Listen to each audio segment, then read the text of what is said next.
ननद। अंजलि की उम्र लगभग 30 साल हो चुकी थी। वो एक स्कूल में टीचर की जॉब करती थी। अंजलि के घर में उसकी माँ के अलावा उसका छोटा भाई और भाभी भी रहा करते थे। 30 साल की उम्र होने के बाद भी अंजलि की अब तक शादी नहीं हुई थी। इस बात को लेकर अंजलि की माँ रुक्मिणी देवी काफी परेशान रहा करती थी। माँ, मैं स्कूल जा रही हूँ, जरा मेरा टिफिन तो दे दीजिए। अब क्या पूरी जिंदगी मैं तुझे टिफिन बनाकर देती रहूंगी?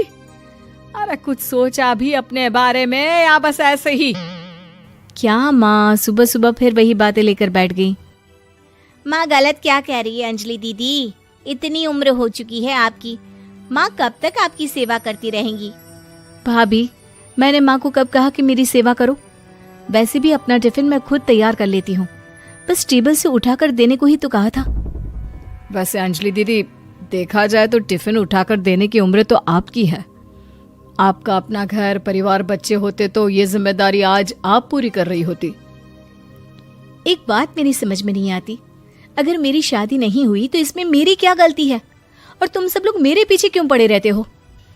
अरे कुछ कहना क्या पीछे पड़े रहना होता है? अपने छोटे भाई को देख, तुझसे 3 साल छोटा है लेकिन 2 बच्चे खेल रहे हैं आंगन में। मुझे आप लोगों की कोई बात नहीं सुननी, जा रही हूँ मैं। और आप में से किसी को मेरा कोई काम करने की जरूरत नहीं है, मैं खुद संभाल लूंगी। इतना कहकर अंजलि वहां से चली जाती है। शाम को जब अंजलि अपने स्कूल से लौटकर घर वापस आती है तो उसने देखा कि पड़ोस वाली निर्मला चाची वहां पर बैठी हुई थी।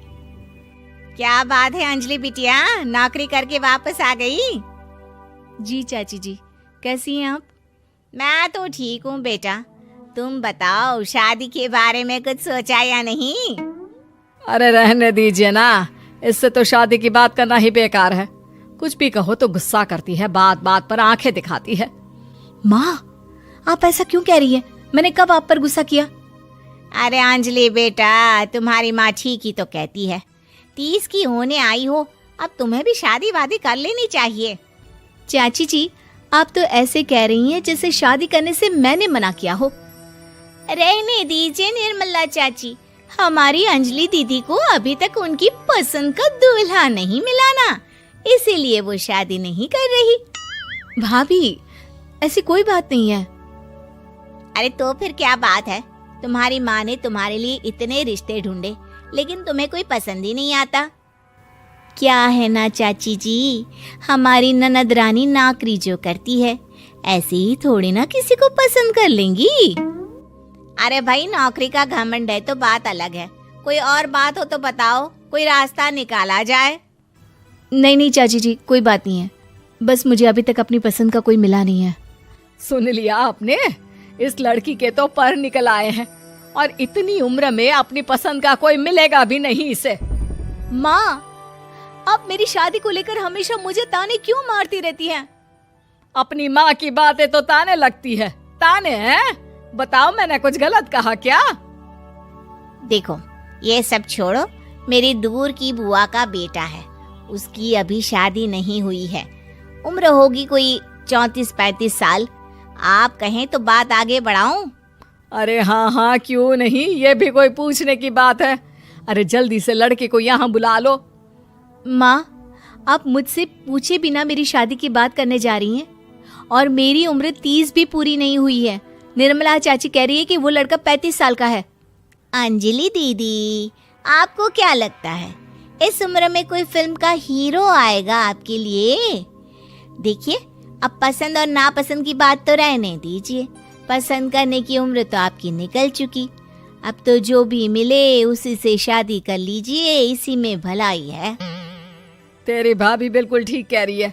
अब जैसा रिश्ता मिले उसके लिए हाँ कर देना, ताकि हम भी गंगा नहाए। ठीक है, चलिए, मैं उस लड़के को कहती हूँ, वो कल ही अंजलि को देखने आ जाएगा। अगले दिन निर्मला चाची के दूर का रिश्तेदार अंजलि को देखने उसके घर आता है।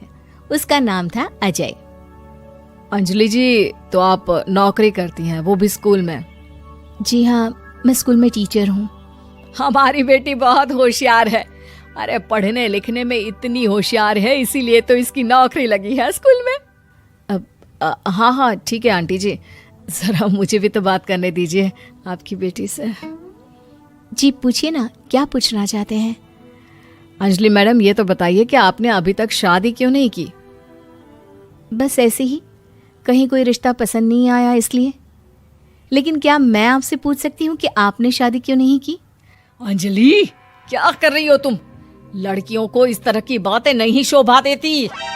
रहने दीजिए आंटी जी, आपकी बेटी काफी पढ़ी लिखी है, मैं उनके सवाल का जवाब दे ही देता हूँ।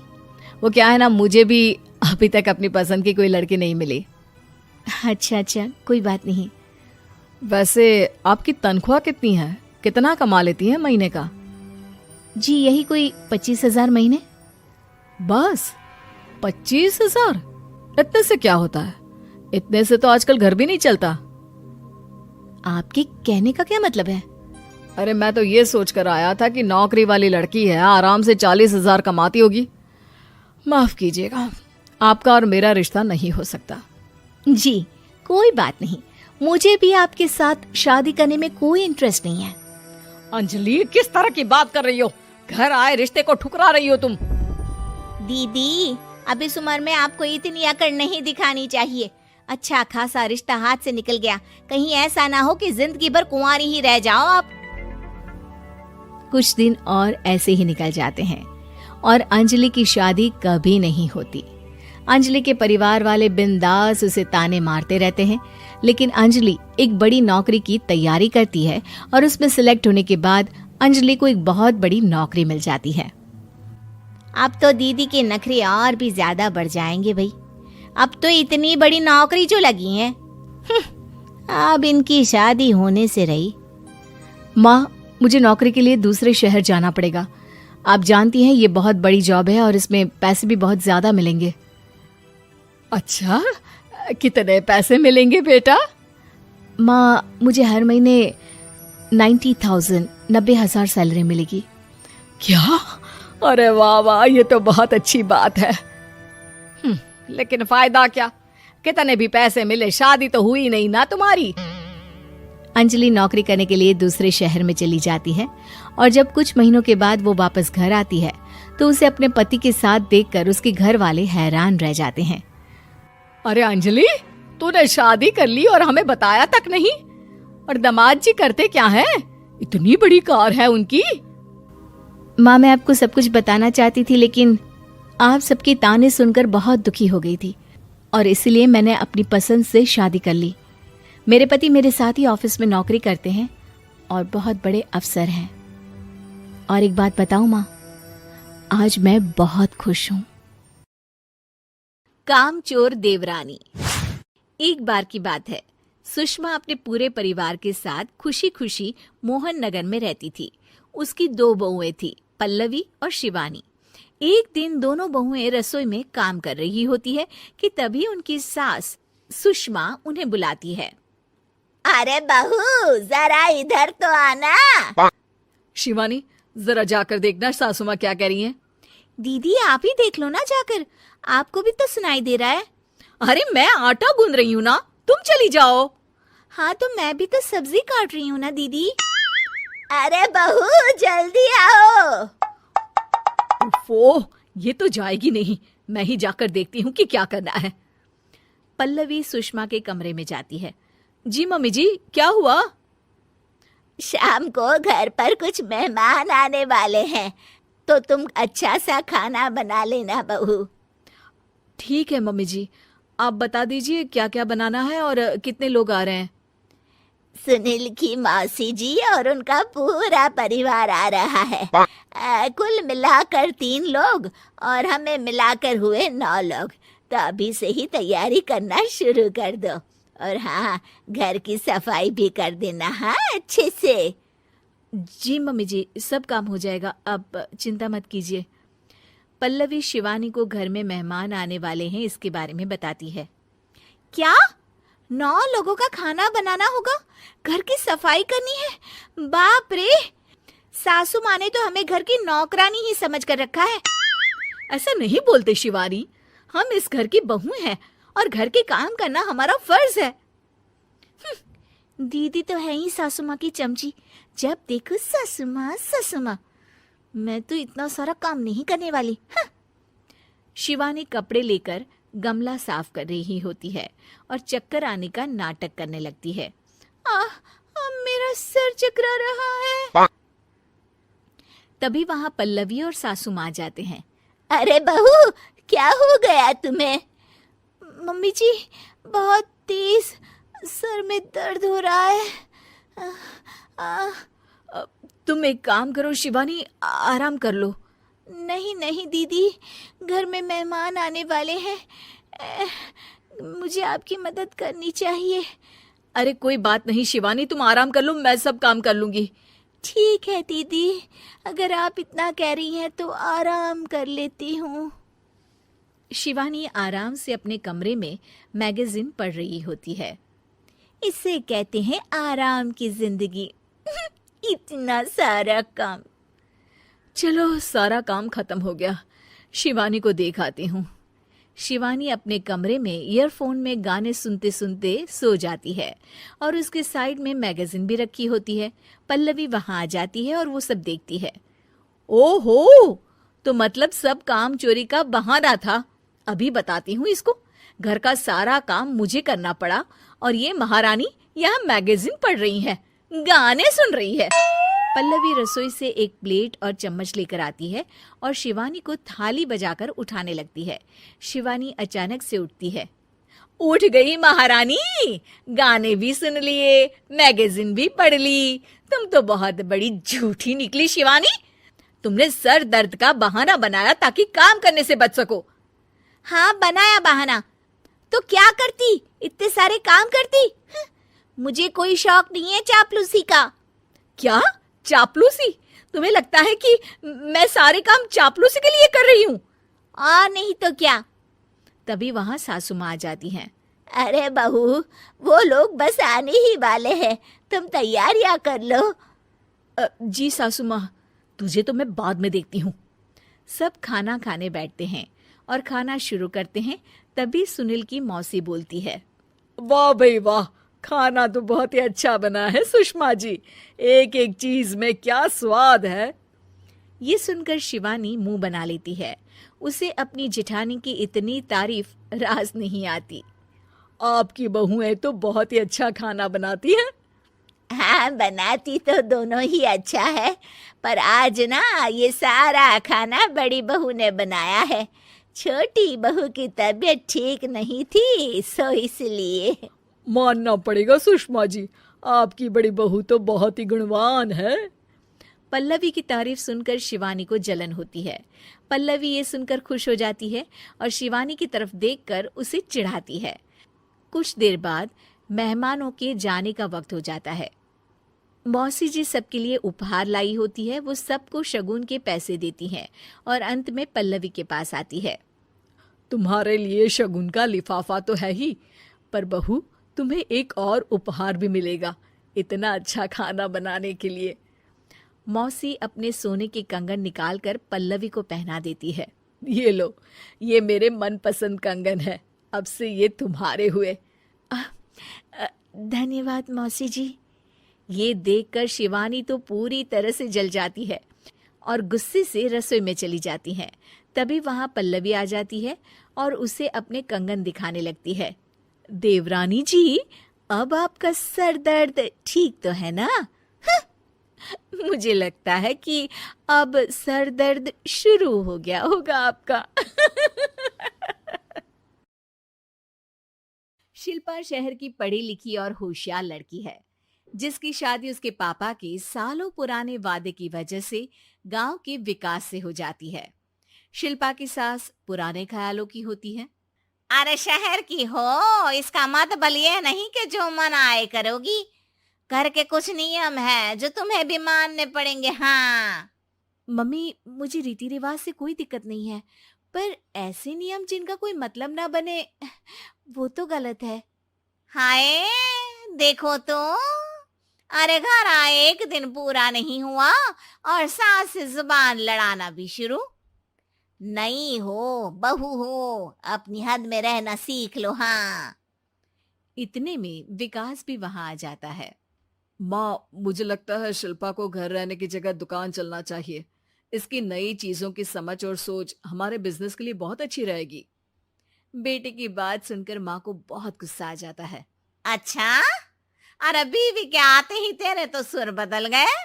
अगर ये दुकान जाने लगी तो गांव में क्या इज्जत रह जाएगी हमारी, है? लोग क्या कहेंगे? ये कहीं नहीं जाएंगी बस। हाँ।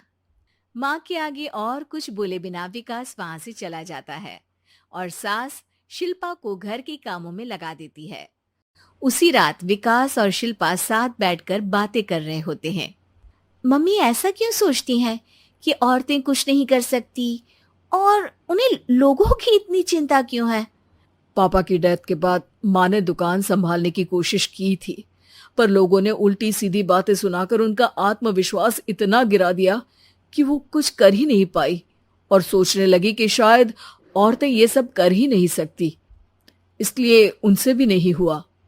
लोगों की यही तो दिक्कत है, उन्हें अपने से ज्यादा दूसरे की जिंदगी में स्वाद आता है।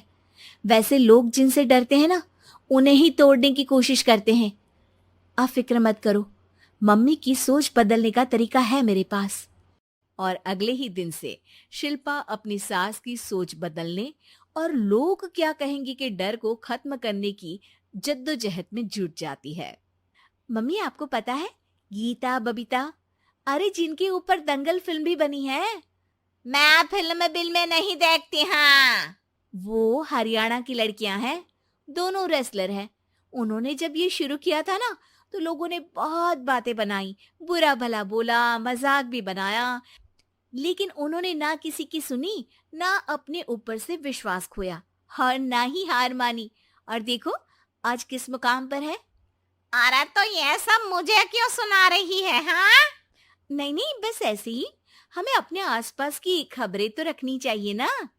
ऐसा कहकर शिल्पा अपनी सास को सोच में डालकर वहां से चली जाती है।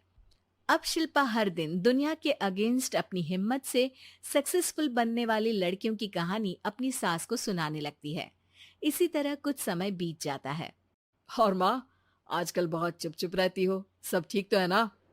बस कुछ सोचती रहती हैं, इसीलिए ज्यादा बोल नहीं पाती। ऐसा क्यों अम्मा, कोई दिक्कत है क्या? अरे तेरी पत्नी ही दिक्कत है। है? मैंने क्या किया? अरे रोज मुझे कुछ समझाने के मकसद से एक नई कहानी सुनाती है, पर खुद नहीं जानती कि मुझे सब पहले से पता है। हाँ। तो फिर दिक्कत क्या है माँ? लोग क्या कहेंगे? अरे उनका तो काम ही है कुछ ना कुछ कहना। आप ये सोचो कि उन्हें नजरअंदाज करके हम साथ मिलकर किस ऊंचाई पर पहुंच सकते हैं। बेटे और बहू की बातों से सोच में पड़ी माँ वहां से चली जाती है। अगली सुबह सबसे पहले तैयार सास आवाज लगाकर बेटे और बहू को बुलाने लगती है। अरे कहाँ सोते पड़े हो दोनों? किसी को घर में कोई काम नहीं है क्या? हाँ। सास की आवाज सुन शिल्पा भागती हुई कमरे से बाहर निकल आती है, जिसके पीछे विकास भी बाहर आ जाता है। मम्मी, आप इतनी सुबह तैयार होकर कहाँ जा रही हैं? अरे किसी नई शुरुआत से पहले भगवान का आशीर्वाद बनता है या नहीं? मैं सीधा दुकान जाऊंगी, तुम काम निपटा कर आ जाना है। सास की बात सुन शिल्पा और विकास खुशी से फूले नहीं समाते। ये हुई ना मेरी माँ वाली बात।